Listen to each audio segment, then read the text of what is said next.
call this meeting to order. Can we have a roll call? Yes. Ann Harrigan? Here. Tony Perugini? Here. And Faith Ham? Here. Have a quorum. Thank you. Rise for the pledge. I pledge allegiance to the flag of the United States of America and to the republic for which it stands, one nation, under God, indivisible, with liberty and justice for all.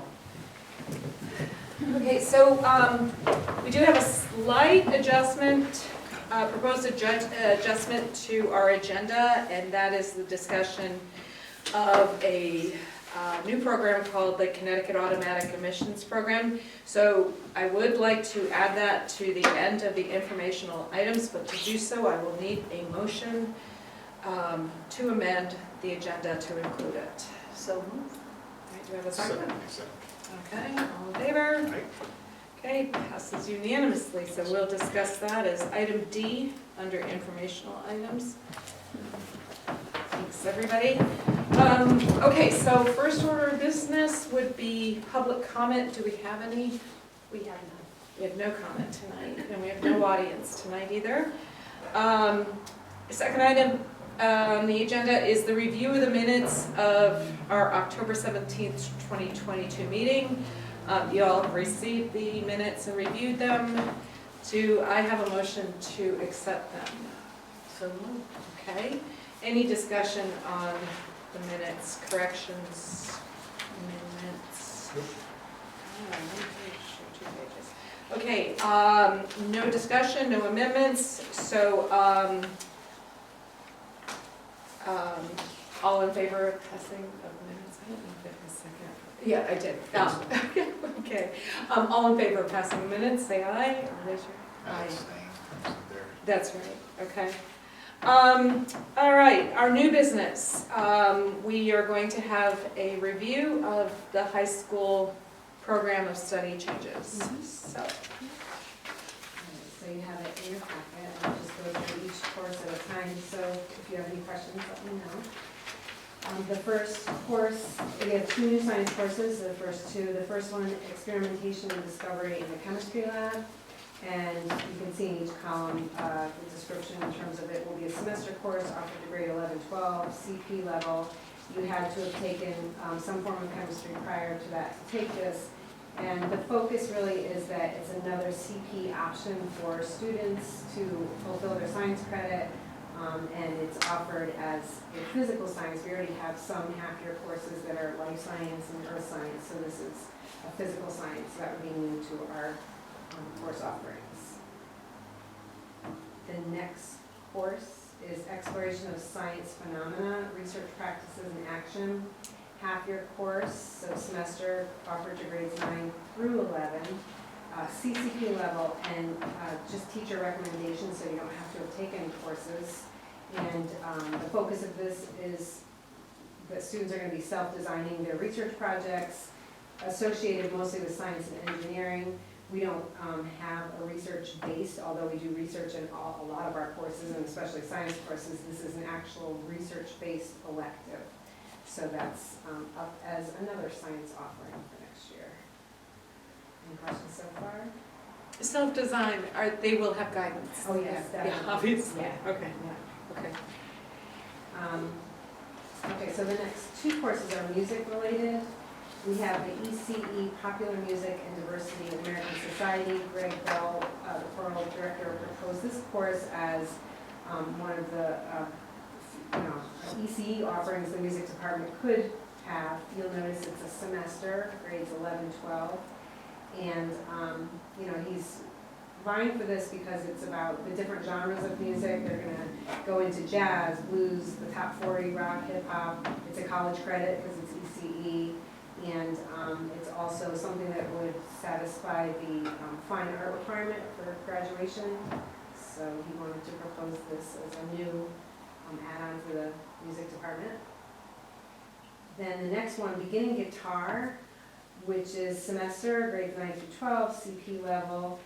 And I think he makes a good point with this in that a lot of students who start with instruments in our district start in like 5th, 4th, 6th grade. So by the time they get to the high school, they're well versed, they're in the bands. this is an opportunity for students who have not done that, and they wouldn't be, intimidated in terms of not having the experience, and so it's a new opportunity for them. It would be with a guitar. They would need their own guitar, but the resources he uses are online and free, obviously vetted through our system, but that would be the beginning guitar opportunity. Right? Any question of the music before I move on? Okay, Yeah. just a quick question, and I know the answer to this, but can you just briefly explain what the teachers that teach the EC, the Early College Experience courses, how they are prepared to Yeah. teach those? Which, I'm glad you asked about that, because I was talking to Greg today. They have to have a certain course, they have to have taken certain coursework as undergraduate and or graduate. And right now, he doesn't have the specific, supposedly, what you would need to teach this course, but you can still apply for it through UConn. And if you have, very strong letters of recommendation and your background and experience, they may approve him anyway. So that is one thing that might, this course will move forward, but if he obviously doesn't get the designation, the approval from UConn, it wouldn't be offered. But I think he feels very strongly, and the people he's spoken with, that he has a good chance of being able to be awarded the course. Great. And so the coursework, like you had asked, UConn specifies that you have a certain music degree, which he has, but certain, graduate coursework in music. He doesn't. He went on in like a business angle for his graduate work, so they make sure that the person who's teaching it is appropriately experienced in that area. So that's that. No, that answers my question, Yeah. and I just wanted to make sure that people knew that, we can't offer these courses, they are for college credit. Yes, right. And so there's, whatever teachers are teaching these ECE courses are, they're blessed by, They have to be approved by you. Yeah. It's a vetting process. Yeah. exactly. Thank you. The next course is something you've been hearing about for 3 years anyway. The DE Advanced CNC Manufacturing NVCC course is going to be offered by Sean McEwen. It's the third in his manufacturing academy, so he started this academy 2 years ago, knowing this would be the third course, but this is the first group of kids that are actually going to be involved with it, because they're currently taking the second course level that they had to. So it's a full year course. It's grades 11 and 12. It's for dual enrollment with Naugatuck Valley Community College, and they can also get industry certifications too. So. So third, is this a third and final, or is there a fourth? Is there going to be a third fourth? and final? Okay. In faith once more. Yeah. That's what the program is. Titans of industry by the time they get out of CHS. And so, so they'll get Naugatuck Valley credit. I guess with certification then, they can also just immediately, they are job ready also? Yes. Okay, thanks. So the next course is AP Pre-Calculus. This is actually a new course being offered next year by the College Board, and Lisa Bernabe wanted us to be able to offer that new College Board course next year.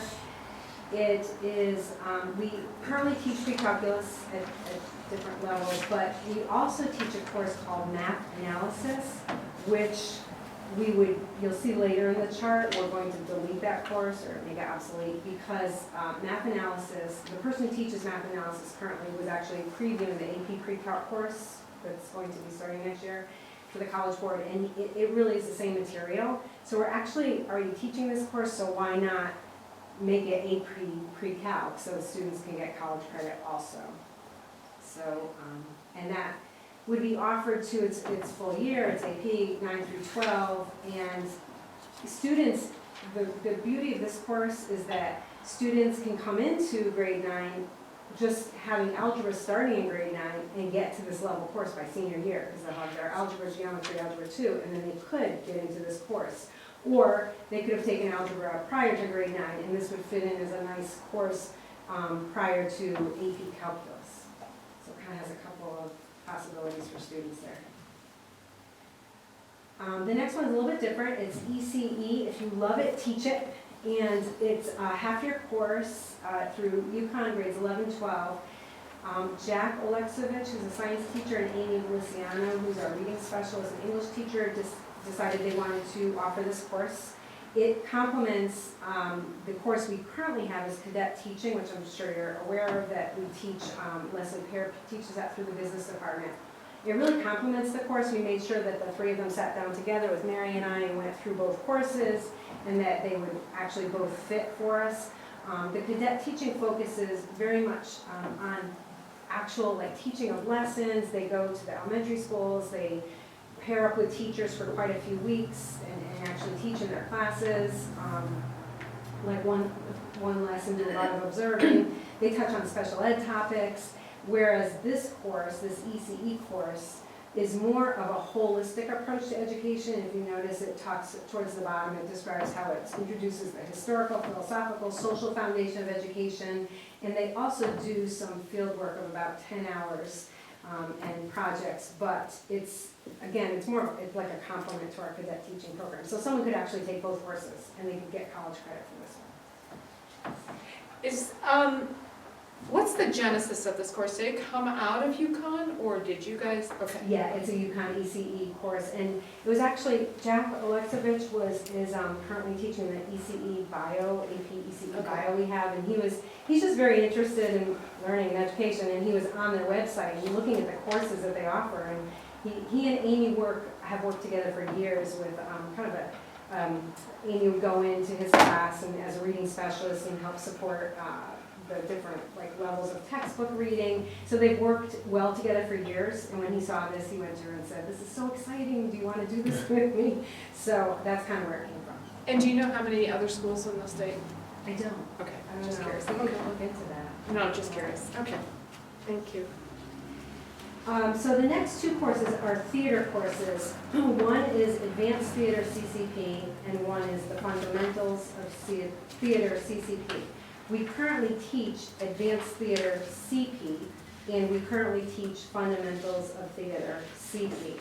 Taryn Chorney, who is our theater teacher, wanted to offer the CCP option for both of those courses, and they would run during the same period as the CP courses. So if you took Advanced Theater, you could take it at the CP level if you wanted to, or the CCP level, but she'd be teaching the same within the same period.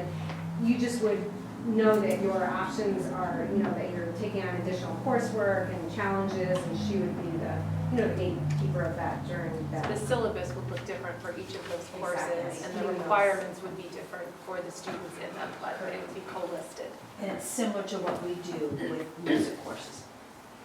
And world language courses, some of them. So this would, the distinction would be that the person, that they would get an extra honors credit, or, it was that they get, The GPA. Yeah, it would be that higher adjusted. than the- okay.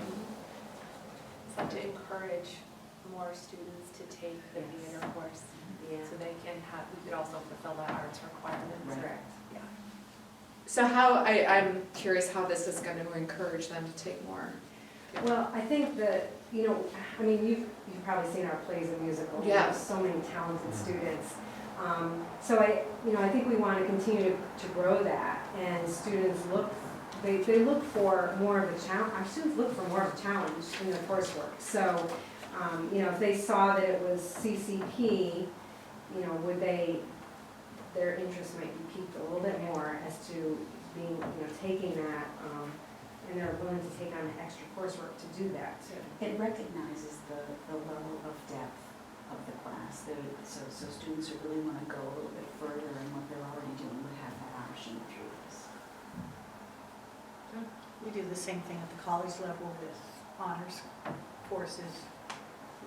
You teach the same course, but you have additional requirements in order for the student who needs the honors credit. You ready? Yes. Okay. So course title changes. Currently, we offer child development and human growth and development. They're both ECE courses and they're semester long. all the students, in order to get the ECE credit, all the students who take child development must also take human growth and development. It is a scheduling challenge to get all of those to fit into those, when they make the requests, into those sections. So Rebecca Daddio and Sean McEwen would like to make it a year-long course and call it Lifespan Development ECE. It's the same exact thing they're already doing, it just makes it easier as a scheduling, easier to schedule. And there's actually no change at all, other than the title change and it will be year-long versus 2 semesters. All right, so then, moving on to deleted courses. I'm actually gonna start with, I won't start with the first one, I think the other 3 are, I'll start with those. Math analysis, we already talked about that. That's the second one listed. That would, AP pre-calculus would take the place of that. So we would be deleting math analysis, not offering it. Sign language, we cannot offer because our sign language instructor retired.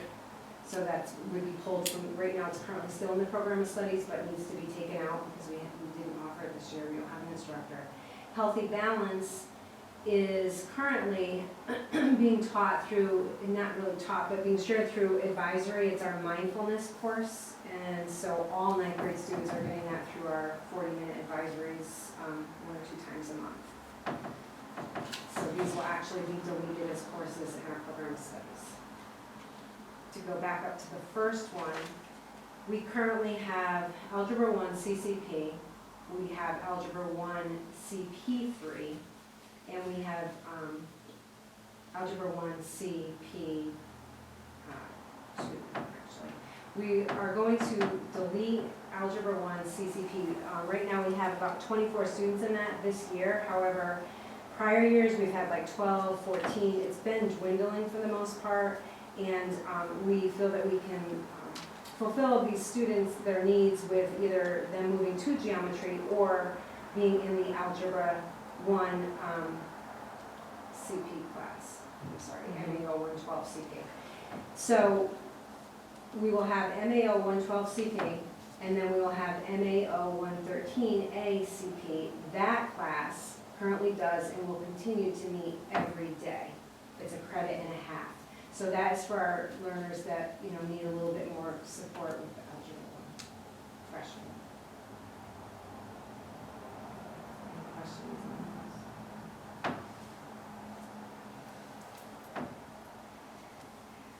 I'll keep going, and if you have questions, we can go back. The courses with level changes, AP Calculus BC, we just want to add ECE to that because the instructor that teaches this course will be certified. I think he just got it. Yeah, so it's a certification. He had the background. He just got a certification from UConn that he can teach it. So why not offer that opportunity to kids? So do they have to choose between whether they're taking AP or ECE? They need to sign up for the ECE credit. If they're going to take the UConn credit, they have to sign up early in the year so that they can get that credit, and that is portable to most universities. But they can get both. Then they They can can take the AP exam and get if they score high.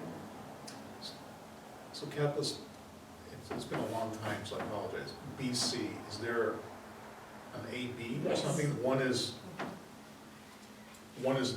more scope, and what's the difference between the two? I forget.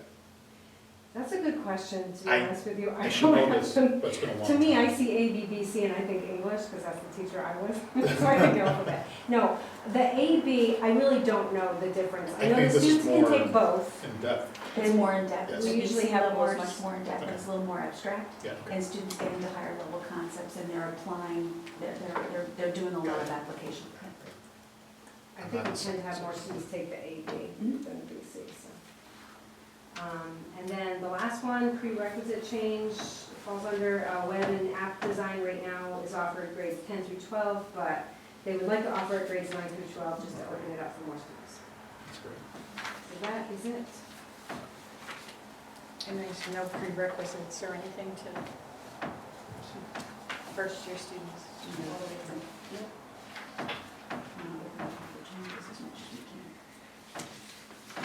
Makes sense. I have an unrelated question. So the code school opened up here in Cheshire. It's one of the opportunities in the future to maybe take advantage of some of that for some of the things we can't necessarily offer. Yeah, it's interesting that you mentioned that because she had reached out to me Yeah. and I sent her back an email and I actually heard her interviewed on the radio. And I think she must be busy getting things started Yeah. on that and I haven't heard a follow-up, but I just interesting. put it out there. Yeah. Yeah. Okay, quite an undertaking. Do we have any other questions on any of this? So No. we sort of go through this kind of reckoning every year. Yeah. Yeah, okay.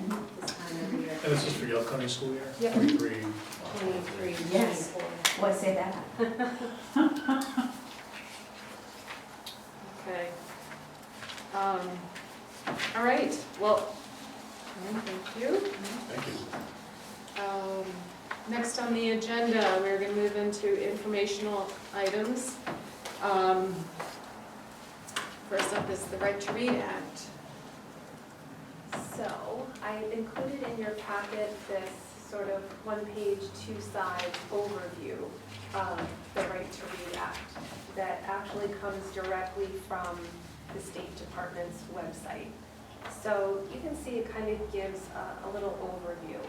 The Right to Read legislation was actually, passed, had a public hearing and joint favorable vote last March of 2021.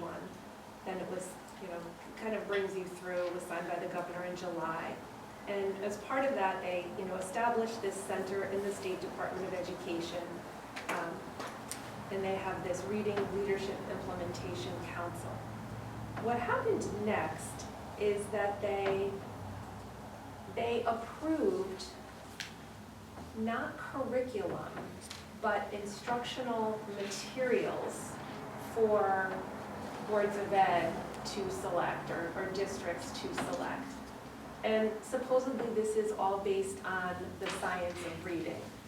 So one of the criticisms that has come from this is that they're saying that the way that the State Department of Education has really laid this out is in opposition to some other laws that are currently on the books, or that it's inconsistent with statutes. There's some criticism of this, that the State Department of Education has overstepped its boundaries. And the reason they're indicating that is that, again, they're not setting out a curriculum model or a curriculum program, but they've identified 6 off-the-shelf trademarked sets of materials for purchase. And so that's where it gets a little dicey. I don't know what will happen with this. I know that it's a little contested right now. I'm not sure if anything will change in the way that the State Department of Education has interpreted the law. But basically, the argument has been made that curriculum is distinct from the instructional methodologies and materials that can be utilized. So Cheshire currently doesn't utilize any of the approved 6 trademarked programs or instructional materials. But we do cover all of the components in the science of reading. So what I thought I would do today, because we don't have, let me back up.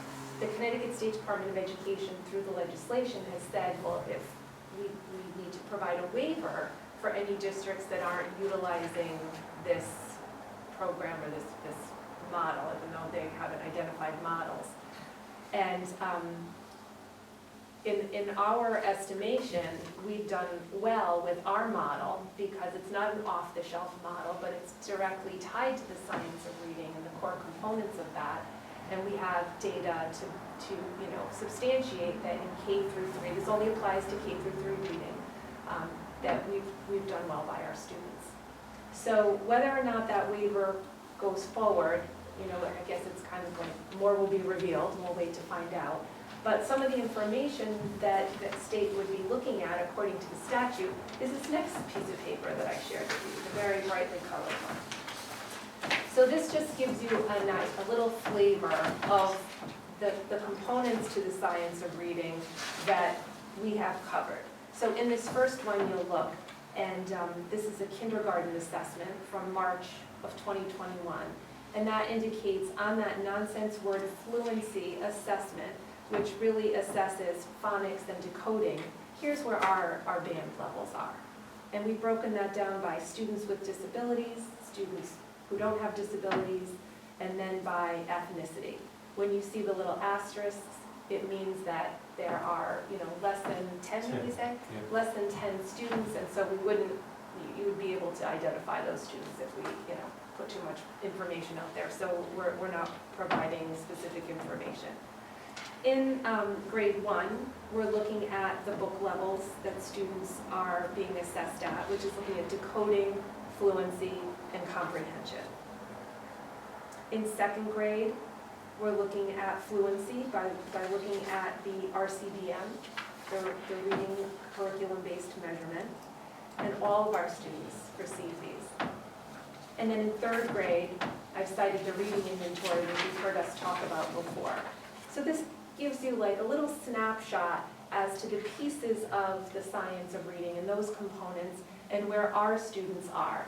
And this is like one tiny piece of the information that we would submit to the State Department to say, these are the assessments that we're using. We would share what our curriculum looks like and how we're implementing that in asking for a waiver from one of those other programs or curriculum materials. So I hate to say this is what we're doing because it's a little hotly contested right now as to, what the lawyers are saying and what the State Department is saying. But it could come to pass that this has a budget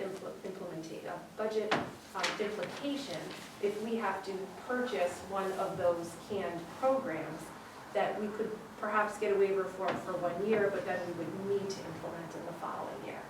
I'm hopeful in some of the things that I've read in the correspondence that you will not end up going down that road. But, who am I to say? This is something that came up recently at the Key Directors Meeting. A lot of boards the districts, they represent up in arms for this reason. Number one, they were never consulted by the State Department. There actually was, I can tell you factually, there was no consultation between SDE and K for that matter, let alone some of the districts. So this surprising, and the other thing is, I think the districts want, like Cheshire, if we have a program that's working, they don't have to jump through hoops to go through waivers. So I know it's being contested in other ways. But if we have a viable program, and it works, why would we change it? Right. I think we have viable curriculum and the methodologies in which we're implementing it are sound. So, did you say that we are submitting a waiver or not yet, or we're waiting to see if they're going to require it? We're gonna wait. We have, the time has not come to submit anything yet. If and when we need to, I will come back and let you know where we are with that. But this kind of information would be what we would put forward. So what the state is saying is if Ed Report deems that that's a good program, then you can use it. The problem is that Ed Report is looking at instructional materials and programs, not curriculum. And the way the statute is written, it's about curriculum, not trademarked, programming. So they have selected these 6 programs. And Kevin, what's this data point on that one that we were talking about earlier? What they need to. How many of the So, districts actually are we using think- these We programs? think through a CAP survey, somewhere in the ballpark of 16 of 165 districts in the state are using the program. So this isn't saying, hey, these are good programs that a lot of districts in the state are using. These are not, there's not a ton of usage in the state of Connecticut for these programs right now. So it would, just from district standpoint, it would be a lot of districts who would be needing to move to a grant program, or alternatively, a significant number of districts who might be saying, we're going to submit our own information because we think we have a viable program. And right now, the legislative reading center has a staff of one person who's an interim director. So there, when Marlene says, we're gonna wait and see on this one a little bit, I think there are things like that that may could impact that. But from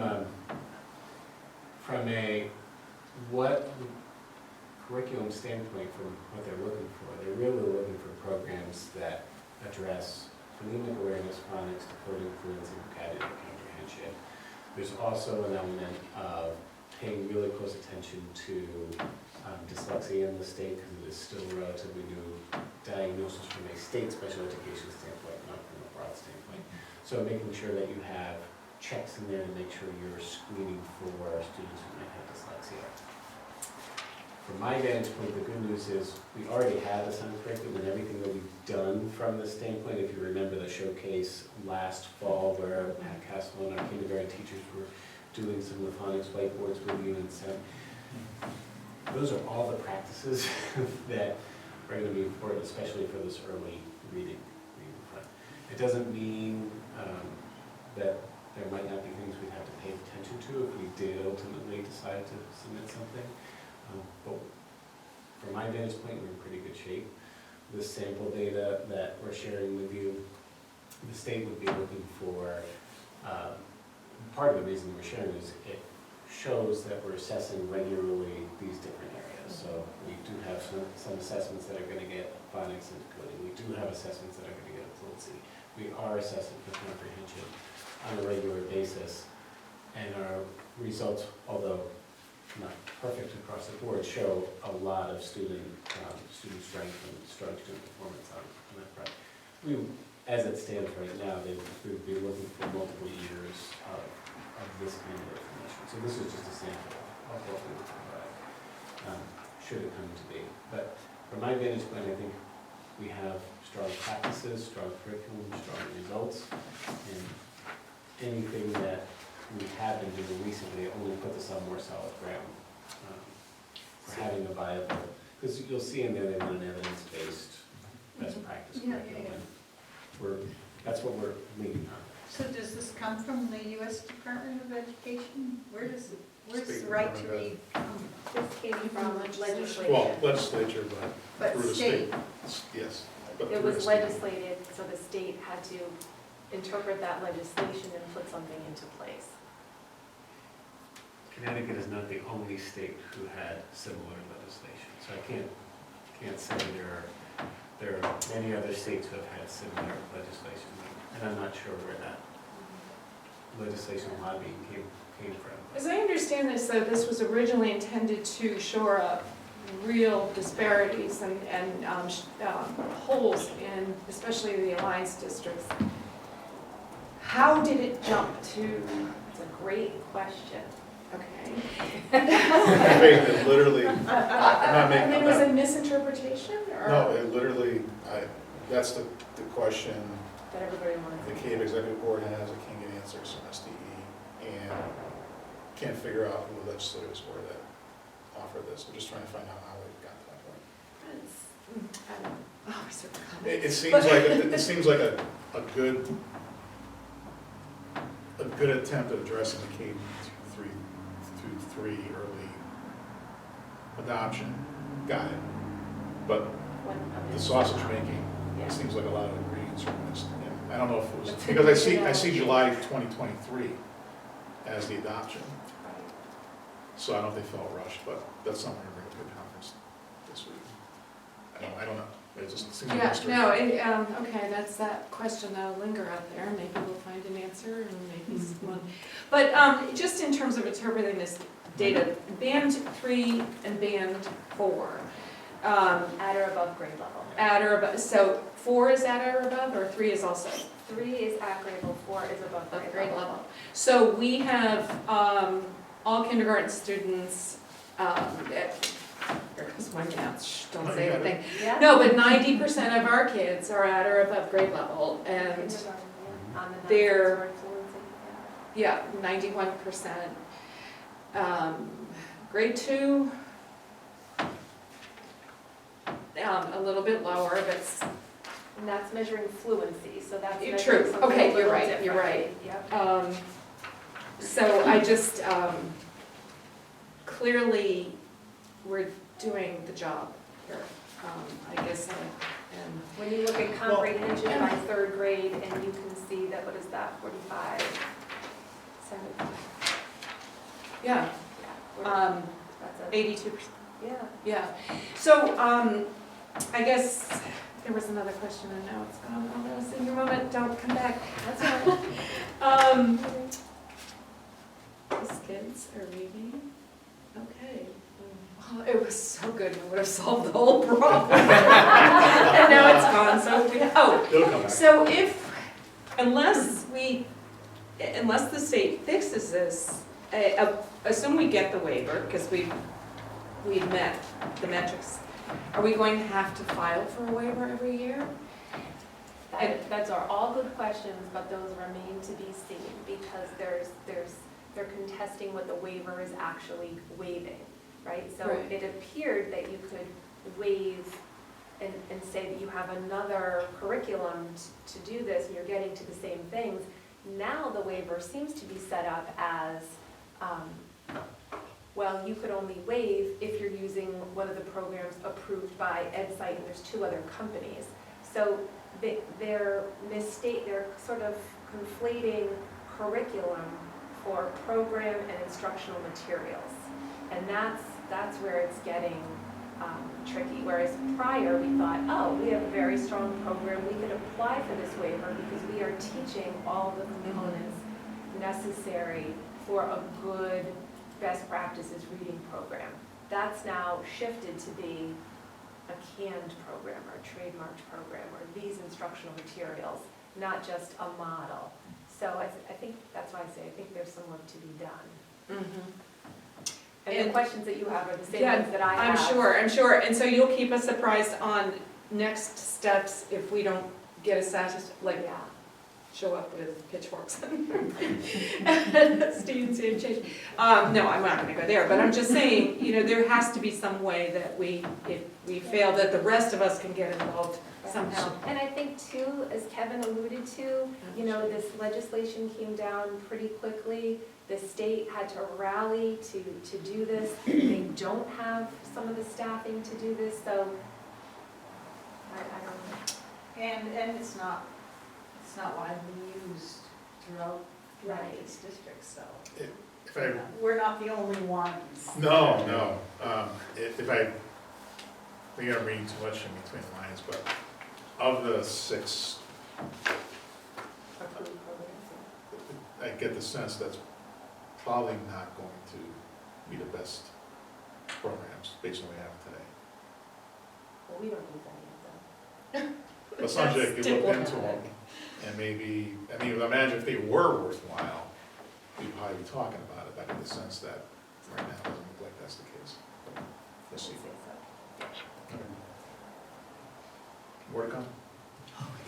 Well, hopefully not more legislation, but more details on this to come. Yeah. It's always exciting in curriculum. I know, everything's just. Stop messing up with work. It's like the hot committee. If it ain't broke, Don't fix it. Amen. All right, next item, thank you for that. Multilingual learners enrollment update. Yeah, so this has become an annual report that we've provided for you, that just keeps track of the multilingual learners in our district. The trend is probably not surprising based on what we've shared over the last few years. It says our multilingual learner enrollment continues to go up. And you'll see that based on our October 1 numbers, we had 124 multilingual learners registered in the district this year, up from 93 last year. And you can see back in 2016-17, we were at 38. So the trend of a greater number of multilingual learners in our district continues.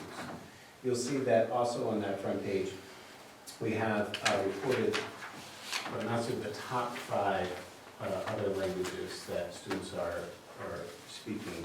And you can see that this year it's Spanish, Albanian, Mandarin, Korean, and Arabic.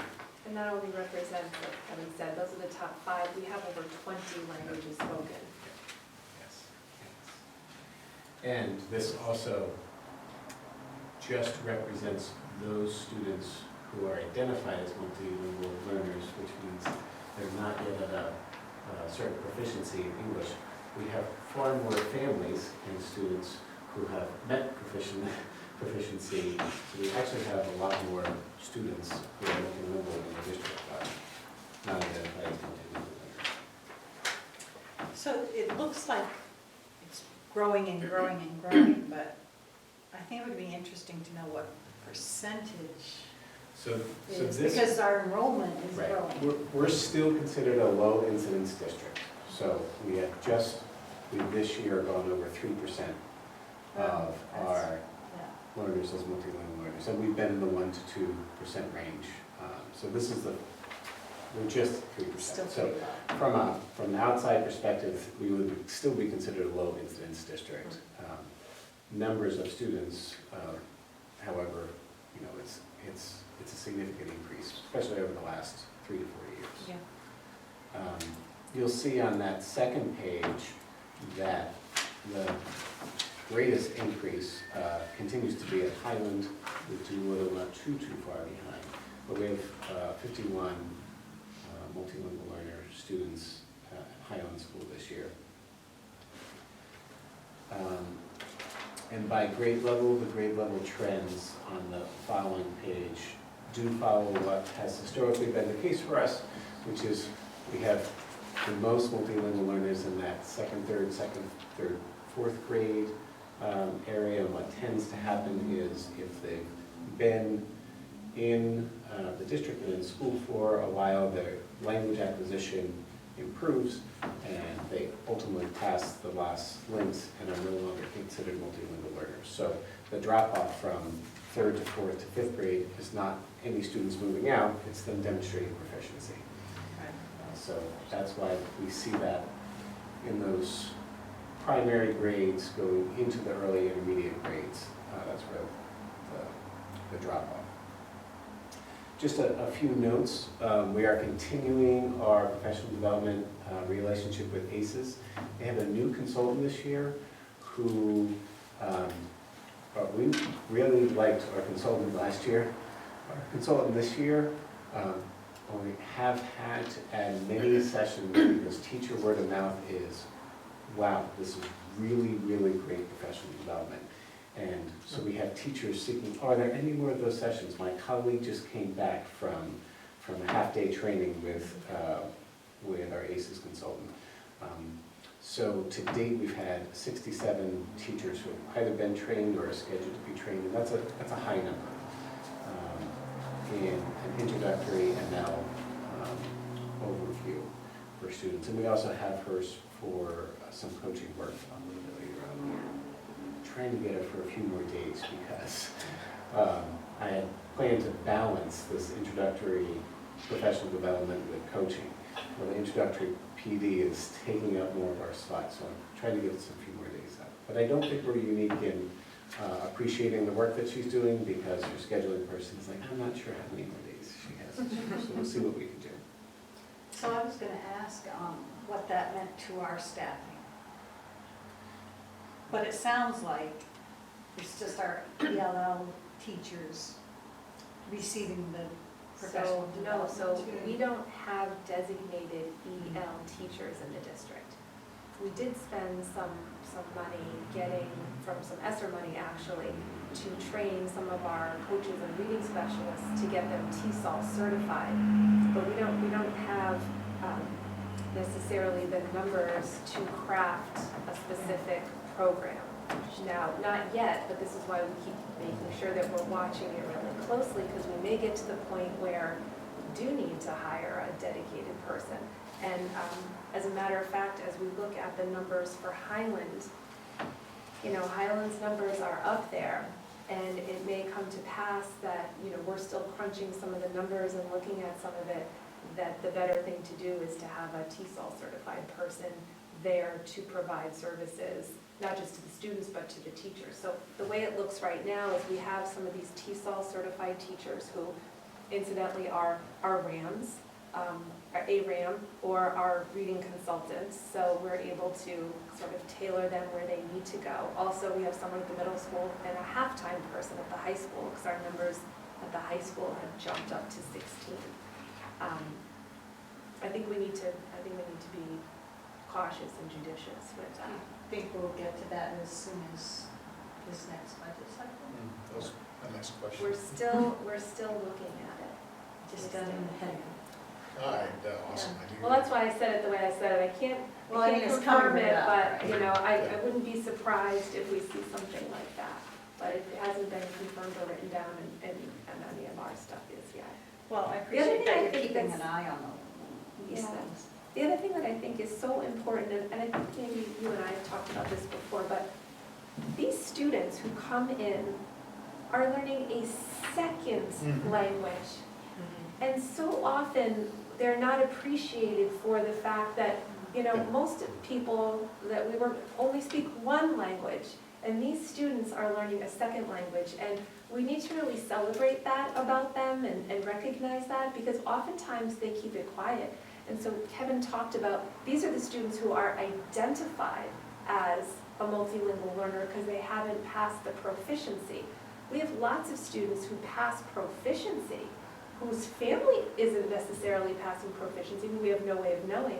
So they're going home to families who, you know, maybe are still learning English, so they may have a little more difficulty reading our information, so we try to send it home in different languages, or translating for siblings.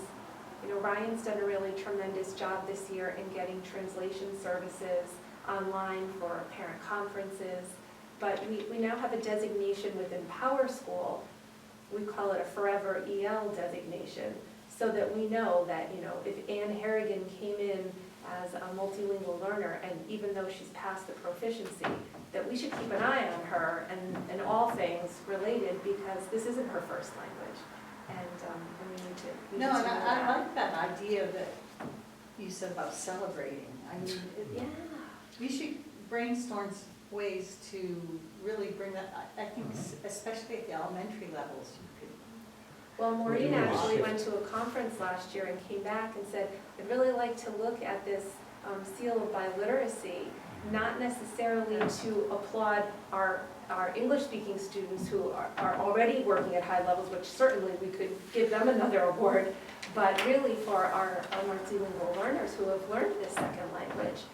And we weren't sort of there last year when she first brought it up, but it's something that we've been talking about this year, both with Artur, who's the, you know, department chair, and in one of our meetings, Kevin has here that we have instituted monthly multilingual meetings with the curriculum office, and that's myself and Kevin and Ryan, who is the liaison to all of those students and their families, as well as Amy Russell at the high school, who's half-time as a TESOL teacher, and Kristen Castellano, who has her TESOL, she's TESOL certified, and Pat Castle. So we're really trying to really wrap our arms around this and identify, you know, what needs teachers have, and students. I think it's great. It's kids celebrating a second language. I still remember my first couple days in kindergarten, I only spoke now. I didn't understand English at all. There wasn't none of this. There was nothing. In fact, it was kind of embarrassing that you didn't know that. You know, so for 2 years I struggled with that. I think these kids today, when I think they're facing, I think it's be nice to recognize that. Well, It's nice the supports are here now too. It's kind of, Yeah, I'm also Sad. thinking about it, bringing the families. especially family. Yeah, I grew up in a household, lived in a 3-family house, all relatives. None of us, no one really spoke English. And I mean, obviously not too many years later, I'm not gonna date myself, but yeah, and even supports for the household. If there is any. We have a meeting that we typically have in the fall for families, and Kevin is the curriculum coordinator, some of the TESOL teachers who are reading consultants, and now we brought Ryan in, we asked him to grow that, and find out what other supports families need, and what other kinds of opportunities can we have to connect with them. So maybe by the end of this year, we'll be able to showcase some of the things that he's been working on and how he's grown that. I have some questions on these numbers. So especially if you look at Highland and Doolittle, clearly you've got classes with multiple English learners in there. Do you guys try to, as best you can, group? I can't imagine having, how many languages? Over 20. 20. Any more than, say, Spanish and English in a class? I mean, what do you, can you group these students so that at least, Yes and no. yeah, I mean, because they're clearly also at learning, different learning levels. So how do you manage that? And, you know, even from your perspective, Tony, I mean, how, I'm totally blind in this. I took Japanese when I lived in Tokyo, but that was silly. You know, I mean, seriously, when you're living in a household that speaks English, how did you learn it? And how do they teach it now? So, let me try it out and you can. No, it's fine, go ahead. A lot of answers to that. So one on the grouping piece, there is still an effort, say, at the middle school to put students who are multilingual learners on the same team so that the professional development for teachers is fresh and there and we're really tuned into the strategies to help support learners. I would say prior to the last few years, that was maybe also the case at the elementary. But one of the, based on numbers, it's probably not going to happen anymore. We have multiple students in multiple classrooms. And we reported a number of 124 because that's what our October 1st numbers were. We're at 128 today because that's just the way it happens. So you're not, when you're placing a student at this moment in the year, you're placing them where There's room. where there's room. So that's why the professional development is critical. And it all comes back to this idea of comprehensible input, meaning, can I communicate with you in a way that you can understand? So think charades, think visuals, think all sorts of supports that will allow you to understand what's being instructed without having to be able to print, read every printed word and understand everything. And over time, we acquire language. That's how you acquire your first language, through comprehensible input. So that's kind of the foundation. And our professional development consultant starts by immersing us in the middle of being taught in a different language. So, and she leads all of us to successfully complete an academic task where we're an academic task in another language. She's using a lot of the strategies, supporting with visuals. Prior, if someone's asking, like, what does this mean? Just giving that information and moving on. Like, very small but important things that set a student up for success. So that professional development is critical. And we're trying to bring that to a much larger group of teachers because we're probably past the spot of, well, there are 2 multilingual learners in a grade in a certain school. If we put them in the same classroom, we can make sure that the supports are there and the teacher has the PD. I think we're quickly moving past that. So. Well, showcase idea. Put the board through the paces. Give us a. As I was sitting here, I'm trying to look for, do you know that video would be great to show them? Yeah. Yeah, you want to see if we can maybe pull that up? There's a video, It's not short, but it might, yeah. it really Yes, sort I will of gets find to it, the for heart sure. of what we're trying to make sure teachers know how to do. Okay. Yeah.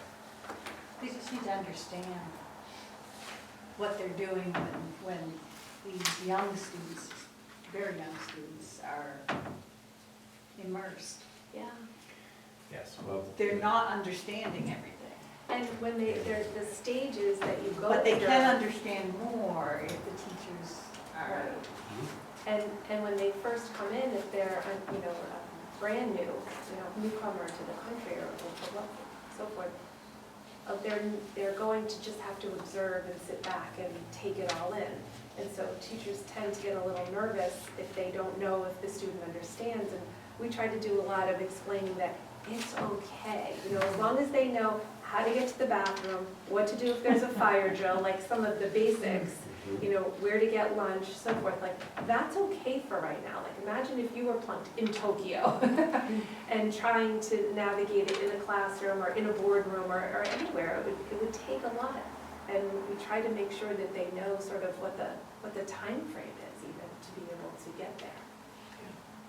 They have patience. I think teachers always want to know, did they get what I taught? And it doesn't come that quickly.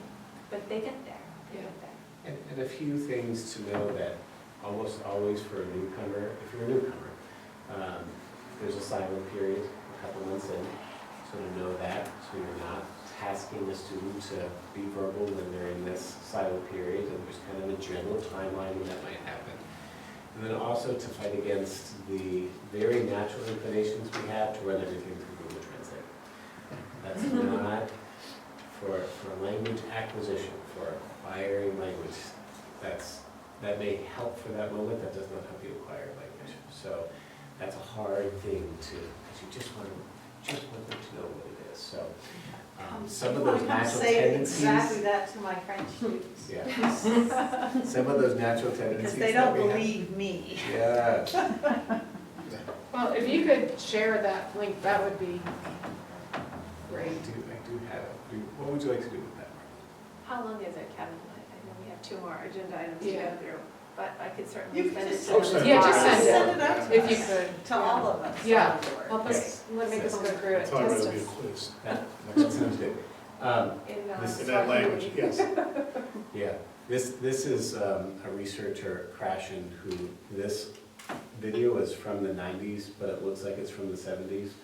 But it shows really how enduring the ideas that he researched really are.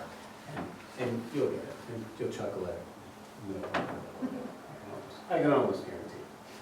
Okay, well, thanks, this was enlightening. Yeah, I will say, I think the budget meeting started to be real large. They're gonna do that? Very large.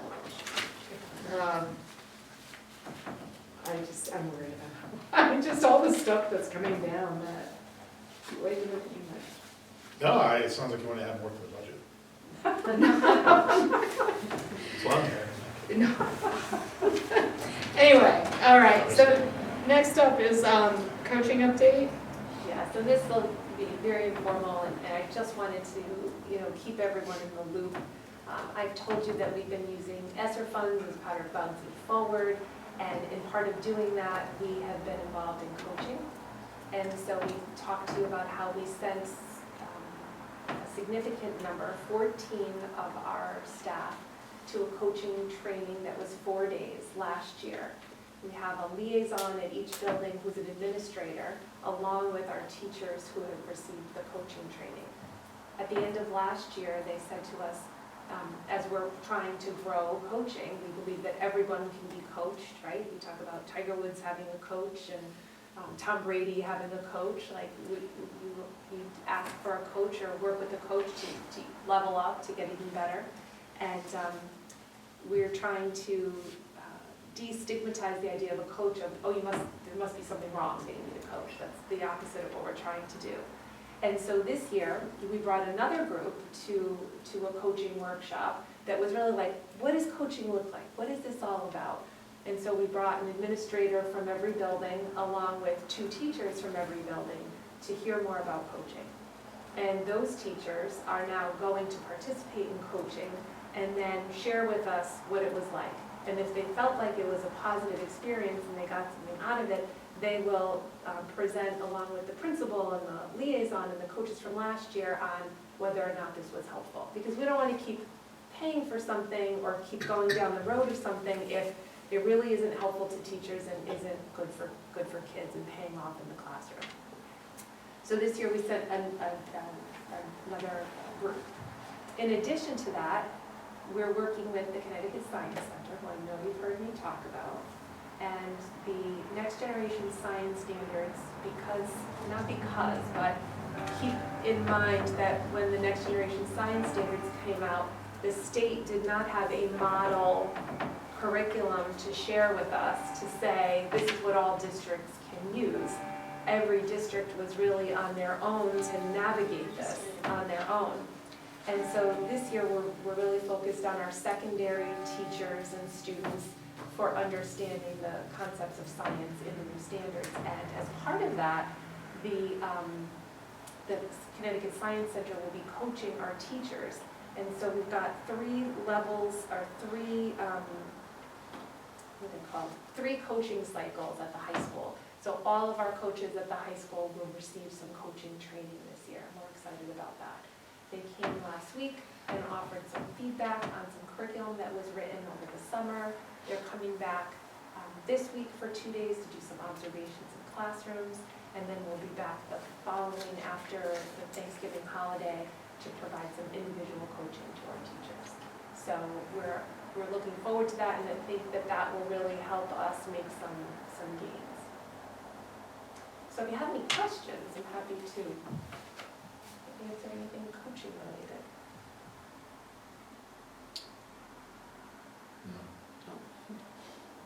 I'm just thinking, because how do you fit more professional development time coaching in an already packed calendar here? It's not how you guys do it, but thank you. I know it's juggling that. This is nice because it's kind of shoulder-to-shoulder work in the classroom, and that we don't have to necessarily pull them out. It's some things that can be kind of done right in the moment while we're together. It'll require a little bit of that time, but not like going to a conference. No, I think they actually practice as they're reaching out. So Yeah, that's exactly. that's interesting. We also, on the NGSS front, had 5 teachers, 2 administrators go to a 3-day conference on the NGSS at the Connecticut Science Center last week. So it was Kristen Pells from the high school, Mike Woods from the middle school, and some teachers from both. So that was also well received, and Mike had shared with our administrative team the benefit that he got from attending. It was nice. And what are the qualifications of the coaches coming into the class? That's good, yeah. Well, they have extensive background in the standards. They have worked in a variety of different schools. One of the coaches who's working with us is from Austin, Texas, and she worked in a charter school down there.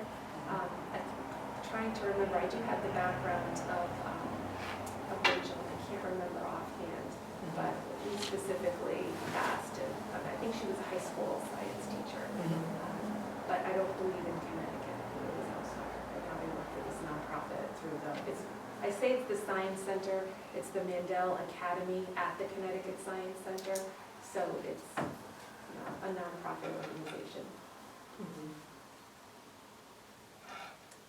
They're also working with some other, extensively with other districts in the state, which is helpful to share ideas and practices.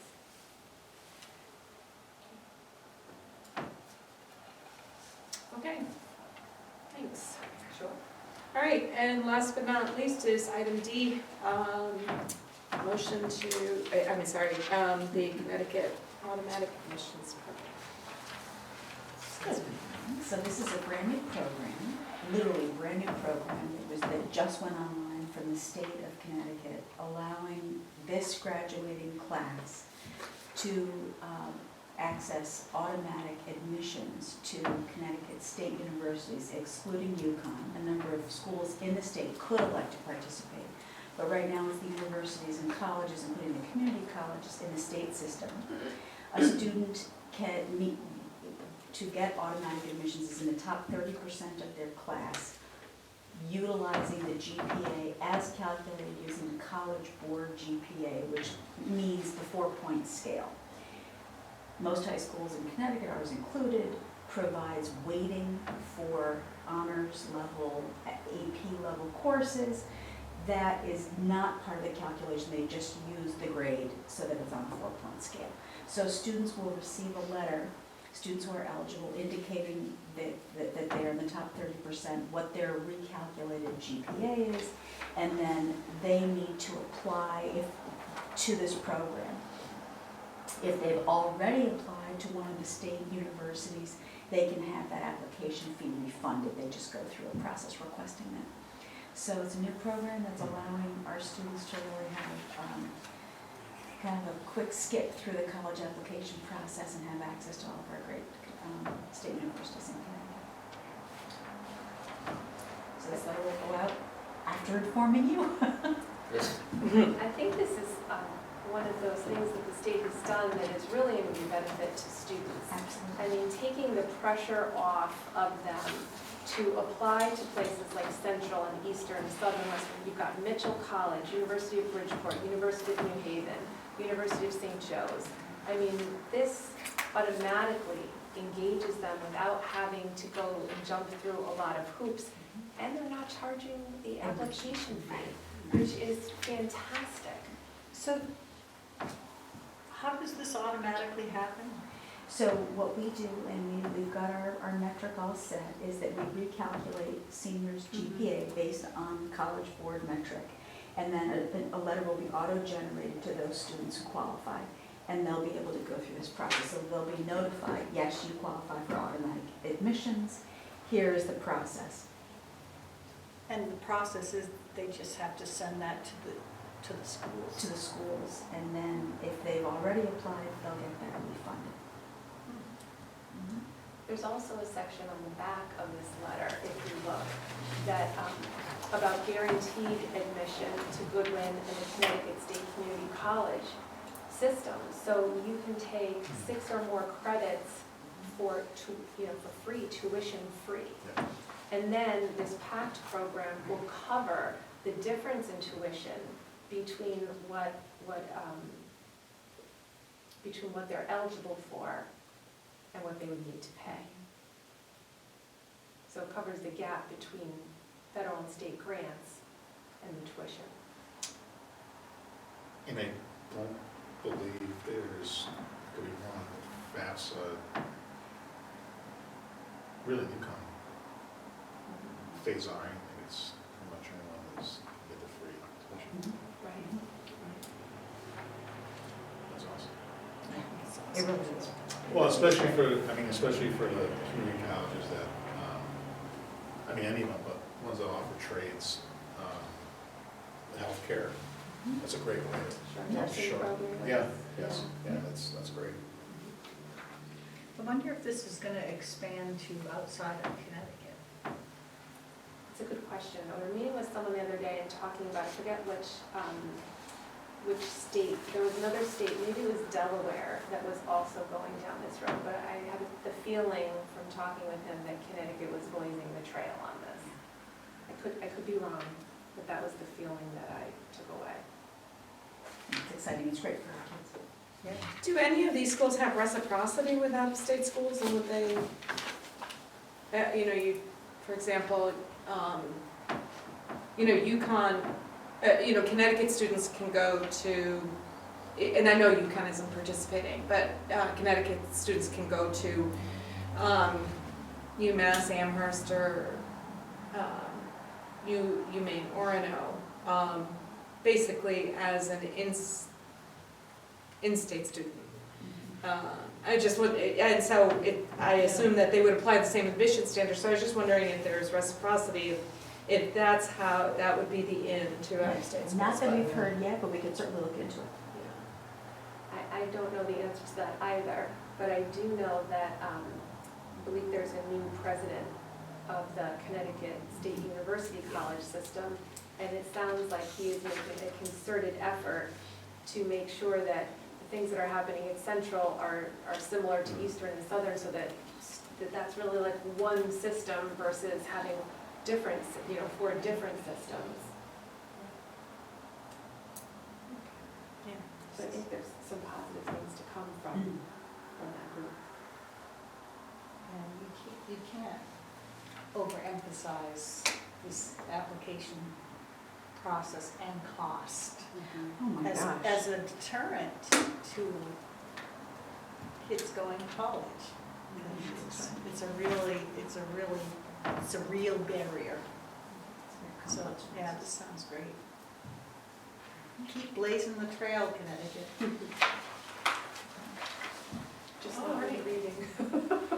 Right.